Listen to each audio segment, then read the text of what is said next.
Good afternoon, everyone. I am Natalie Ellis, and welcome to Ask the Therapist. Today's Wednesday, September 11th, and again, the year is just flying by. So it'll be my birthday in a few more weeks. So this is my birthday month, so I'm excited about that. So today our topic is going to be about shame. I see, again, lots of clients, primarily a lot of my adult clients and some of my children and adolescent clients too.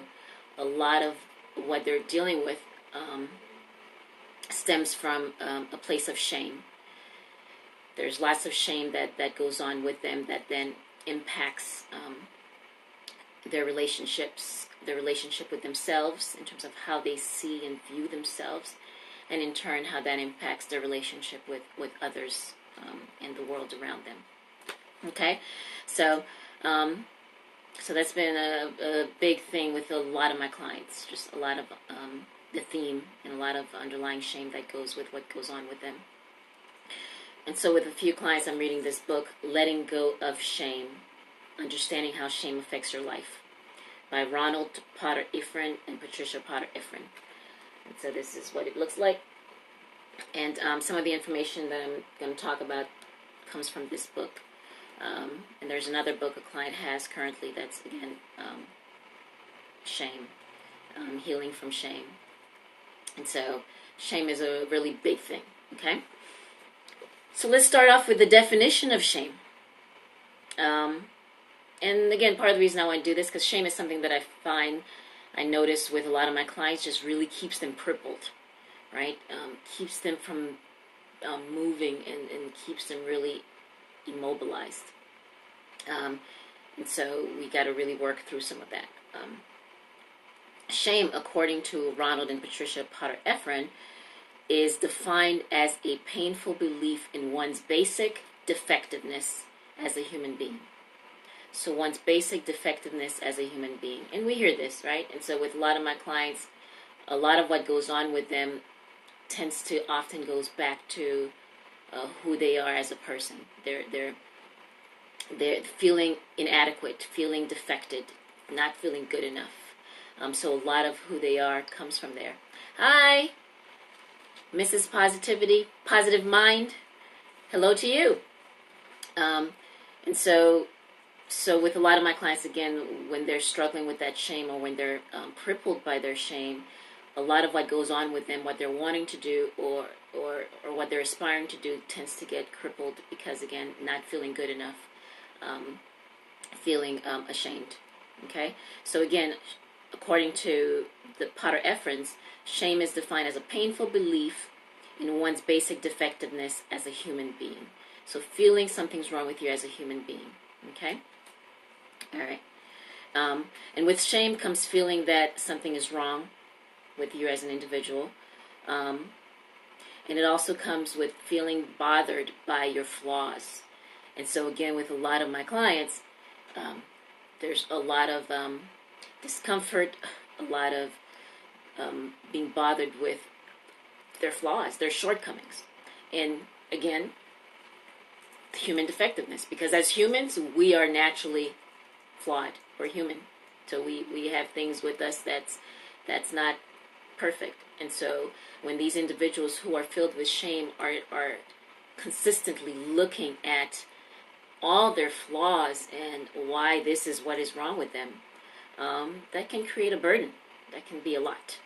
And here they are burdened with this shame, and it becomes hard to move, to do anything. Okay? Thanks for joining me. All right. So, and then the thing about shame also then tends to manifest itself physically in the body. And so, again, I'm a strong believer when I talk to my clients, mind and body. Okay? Our mental health impacts our physical health.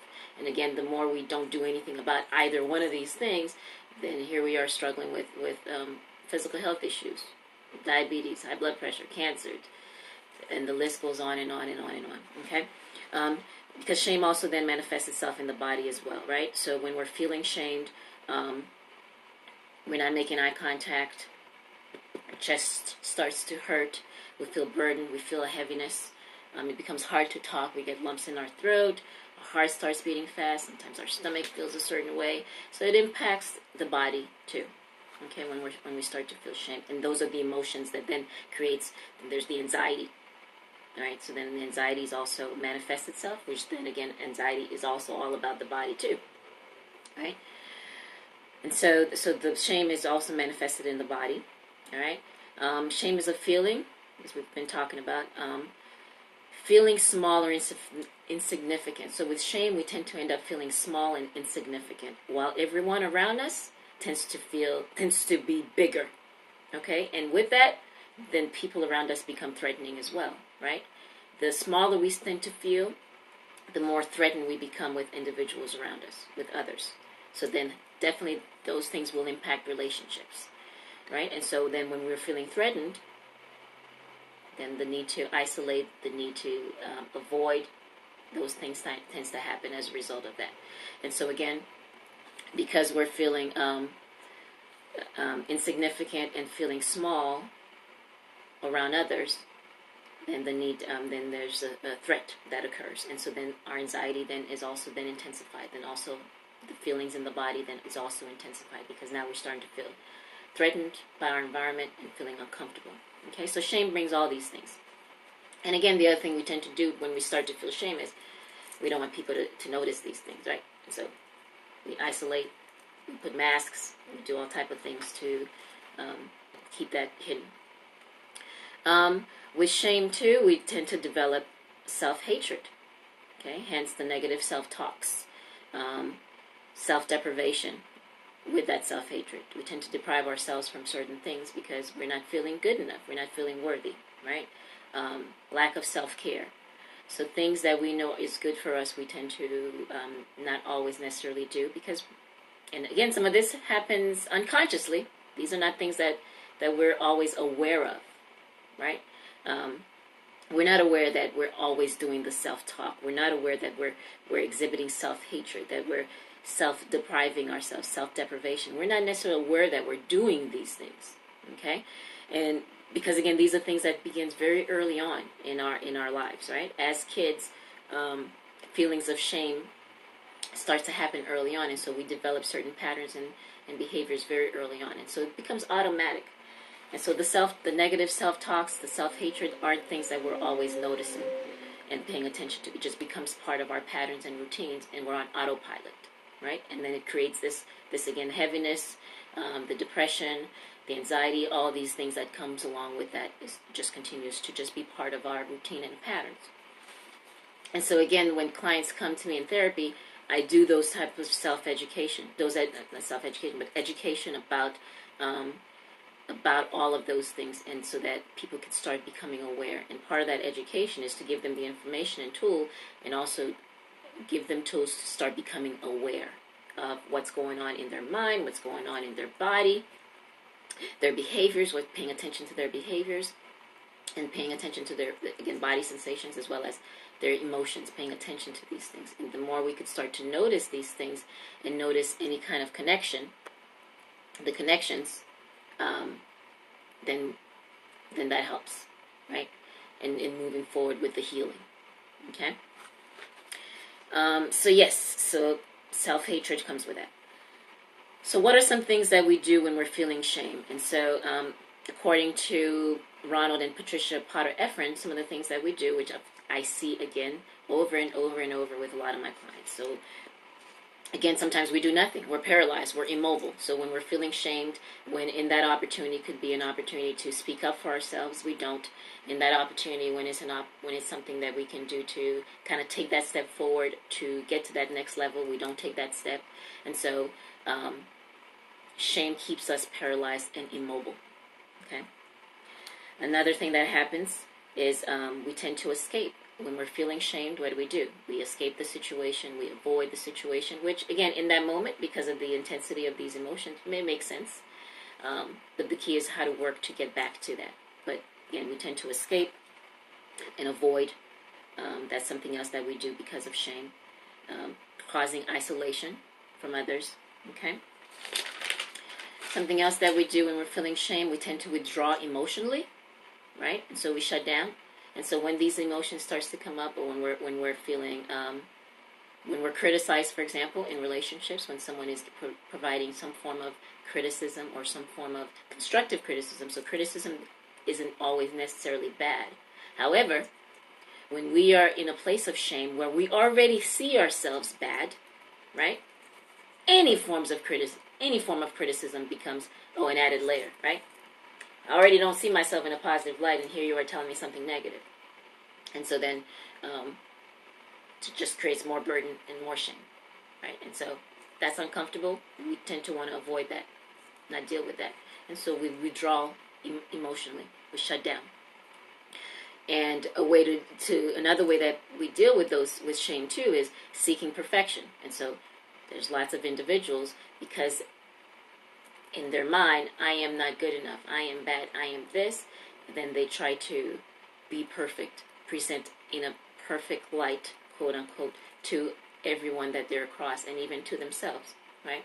So that need to present in a perfect way by itself is like a rabbit hole, and it's also like a mouse in a spinning around, because you're just spinning your wheels, because we're trying to seek something that isn't real, right? Perfection is not real, because we are human, and by nature of being human, we're flawed. We make mistakes, right? And so in that seeking perfection, we're often faced with a lot of distress, because we're trying to seek something that just isn't real and doesn't exist. And people who tend to feel shamed tend to also criticize, right? As a way to buffer their own emotions, feeling bad about themselves, then they tend to criticize others as a way to offset that. And then with feeling shame too, there's rage. So another way that we deal with our shame is, and again, the anger and the rage that comes with that also. Okay? So these are different examples of that, different ways we deal with shame. Sources of shame. There's different research out there. So one of the research was that shame is biologically predisposed, and that humans are born with shame. So based on these individuals' research, doesn't matter what part of the world you're in, people tend to respond to shame in the same way, by not making eye contact, those type of things. And so with that, then it's a universal emotion. So shame being a universal emotion, meaning it must be predisposed, biologically predisposed. So there's research on that, and so that's something to be aware of. And so with that being said, some individuals may be more disposed or predisposed to those feelings of shame versus someone else. And with that being said, there's been research on depression as well, right? So with depression being also predisposed, that some people are more predisposed to feelings of depression than others. And so then there's some information out there about that. So definitely do your research about that. So some of that is definitely there and makes sense. But then there's also the environmental piece, right? And so our environment also develops and shapes this feeling of shame, right? Based on the interaction that occurs during the first few years of life, and whether those interactions are verbal or nonverbal, right? We get a lot from nonverbal, and we get a lot from verbal. And so how the interactions occurred based on our upbringing, it dictates or impacts a lot in regards to the feeling of shame. And so, like I tell my clients, our caretakers, our moms, our dads, grandmas, the people that's in our lives from birth, they're our first everything. They teach us the first everything. Safety comes from them, whether or not we could feel safe, whether or not self-esteem, whether or not we can have a positive view of ourselves. And then again, and shame too, attachment. All those things come from how we interact with our caretakers from the beginning. Okay? And so shame plays a big part of that too. And so in our initial interaction with our caretakers, if there are verbal or nonverbal interactions that promotes shame, then the child and individual starts to feel shame as well, right? There's a particular story of that I was reading, and me and one of my clients kind of processed that because he's experienced some of that, where he was playing with dirt. He was maybe about 3, 4, and he was outside playing with dirt and really enjoying what he was doing, playing with that dirt. He was doing all type of stuff with that dirt and felt really, really proud of what was happening with that dirt. And when his mom came out and saw him dirty and playing with that dirt, well, first of all, when mom came out, he wanted to kind of share with mom that experience, that what he did with the dirt and all that stuff. But he wasn't able to share that experience because her response was, "Oh my God, you're dirty. How did you do this? Why are you even doing this? Why are you playing in that dirt? That's nasty." And so lots of negative connotation with this experience. So then you start to feel shamed as a result of that. Well, I thought I was doing something that I was proud of, but then there was a shame that was placed on him from that experience. And so we have lots of different experiences like that, right, with our in our upbringing. And so all these experiences shapes us in terms of, again, the relationship we're then going to have with ourselves and with the world around us. Okay? Let's see. Okay, and again, with our parental interactions, then there's different layers, right? And so you have parental interaction or parental familiar interaction that tends to be abandonment, that tends to have betrayals, neglect, and disinterest. And so again, when your caretakers has interacted with you in forms of abandonment, betrayal, neglect, and disinterest, then here's added layers of shame that's added to that. Because again, the individual or the kid then attach that to something must be wrong with me, right? Because again, the definition of shame is painful belief in one's basic defectiveness as a human being. And so as a human being, feeling as if something is wrong with me as a human being. And that just gets reinforced based on that environment. Okay, and here we are with this feeling, with this intense feeling of shame. Okay? Okay. And when we feel shame, we fear being exposed, right? Because again, we don't want people, because we believe that we're bad, we don't want people to think that we're bad. So we don't want, right? We tend to wear masks. We tend to then avoid, do the things we do so that people don't really come in. We tend to keep people at a distance. Have these these it's good to have boundaries, but sometimes we tend to have unhealthy these walls up, right? So, or the need to be perfect, right? And so the other thing too, to keep people from knowing all this badness about me, then I need to present perfect, right? So there's all these things that we do to keep the shame, because shame is gets festered in secrets. The need to keep things secret, all right, and silenced, right? All right. So again, like I said, shame impacts the relationship we have with ourselves and with the world around us. All right. And then there's different in those relationships, then identifying what is healthy versus unhealthy. Okay. So one thing too is to help people also recognize, again, the shame that's been put on them, or the feelings that they have in regards to shame, and identifying again where some of that comes from within their own world, right? And so identifying expectations that's been put around them. For example, I have a young man who I see, and he does have a physical disability, or whereas an arm is shorter than the other arm, which is not noticeable unless you make notice of it.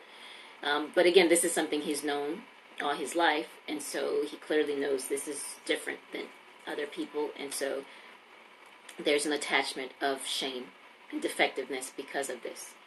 And in his family, in his mom, he was treated differently to some extent because of that, right? And so the need to show I'm the same as, I'm no different. And there was a lot of shame that grew as a result of not being like everyone else. And so whenever he feels attacked or looked at, it's the feeling of shame automatically comes in, because they must see my defectiveness, right? Seeing his defectiveness. And the shame for him is so big because this is something he's had all his life, and it's so consuming. He even has a hard time looking at himself in the mirror as a result of that. And so how do we work through those things, right? And how do we take away the shame that's attached to that, right? Because then we have, because it's a painful feeling of defectiveness, that something's wrong with me, how do we take away that wrong, right? Because something being wrong with me is based on sometimes a comparison to something else, based on other thing, right? And how do we take some of that away? And that's the work that we have to do, right? So in healing shame, it's definitely about seeking help. Sometimes it becomes so overwhelming and consuming that it's hard to do all this work by yourself, and you need a professional to help you do this work. And so definitely seeking professional help to do that work. And as part of that process is to acknowledge it, right? Acknowledge the shame. But it becomes hard to acknowledge the shame because the shame is already is built on anger. It's built on poor relationship. There's so many other things that we see as the problem that we don't necessarily get to that shame. And so it may take a professional to kind of get to this layer of shame, right? Because we just see that we get mad. We're mad. We just see that, we're having arguments in our relationships, or we see we don't get along with people, or we see that, this is difficult, or whatever the other things that we see, and we don't always attach it to feelings of shame or feeling as if the inadequacies or defectiveness that we're going through. And so when we start to, in therapy, when I help clients identify that it's, again, that relationship they have with themselves and how they're viewing themselves, then that helps put other things in perspective. Because prior to that, it's there's some with other people. There's something with other people. But recognizing that it doesn't matter who it is. If I see myself in a negative light, it doesn't matter who I'm around. I'm going to see myself in that negative light, and I'm going to act accordingly, right? And so it's about shifting our own mindset and doing the work that we have to do. All right, so acknowledging the shame, challenging the shame, and part of challenging the shame is to identify where did this shame come from, and to challenge those beliefs, right? Because we have beliefs about certain things, right? So this particular individual with the arm, he does everything, can do everything. So there's nothing that has held him back in regards to that. But for some reason, I'm different. And so then how do we challenge that, right? How do we challenge that? Yes, you may be different with that, but that hasn't taken anything from who you are, right? And challenging that. And part of challenging certain things about ourselves are the bad or the defective or our flaws, because again, as humans, we're flaws, is to embrace, right? And so embracing some of the things, because when for example, let's take him again. He has a hard time looking at himself. When he can look at himself and not be ashamed by what he sees, then he's embraced all of who he is. That includes his flaws, right? So learning to embrace all of who we are and our flaws doesn't mean we don't work on being better people as an individual, to be better. Sure, that continues to be a process, right? But because of this, something must be wrong with me. That's a different type of mentality versus, this is going on. How can I improve? How can I be better? Sure, but not the defectiveness of something being wrong with who you are. Okay, so it's challenging the shame, acknowledging the shame, and setting positive goals. And so, according to Ronald Potter Efron and Patricia Potter Efron, one of the things they talk about with setting positive goals is focusing on goals based on humanity. And humanity is just recognizing that we're all humans, right? And so again, nobody is superhuman. Nobody is there's no such thing as perfection, right? And again, it's my perception of things is not always what they are, right? And so something can look perfect, and then when you're talking to that individual, oh, there's all these things too, right? So recognizing that everyone is human, and in the humanness, everyone has flaws. Everyone makes mistakes. And so setting positive goals in regards to that, goals in regards to autonomy, right? Recognizing the things you are able to do and the things you have control over, okay?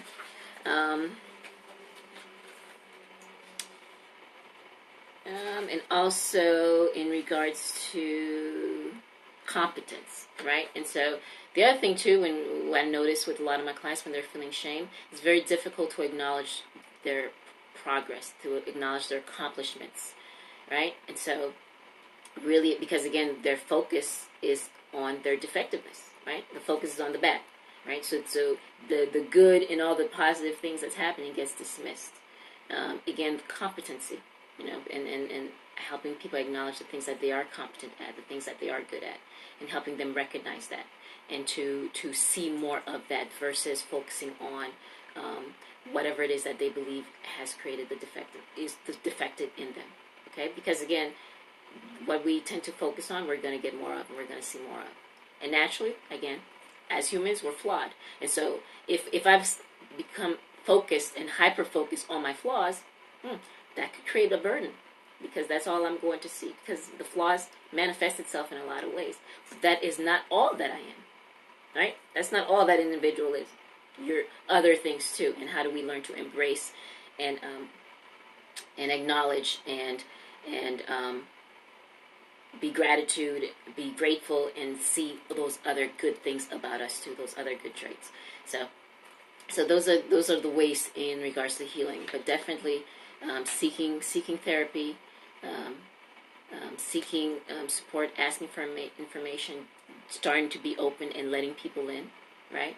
Because again, the ultimate fear is, if people know this bad thing about me, will they still be there? Because fear of rejection, fear of abandonment, fear of not being loved, unwanted. There's lots of stuff that we struggle with, right? And so, despite this flaw, that I'm good enough, and people love me, and all those things. And so, I believe my next slide is here. So we're going to end it for today.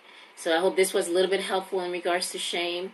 And if you have any questions, definitely DM me. And I'm going to post this and put it on the IG and all that, and my YouTube channel as well. So hopefully this was helpful. And thank you all for everybody who joined me. So I truly, truly, truly appreciate it. Again, my name is Natalie Ellis. I am a therapist in the Atlanta, Georgia area. Again, I strongly encourage people to seek help. If this is something you're struggling with in regards to shame, definitely seek help. All right, thank you, and I'll see you next time.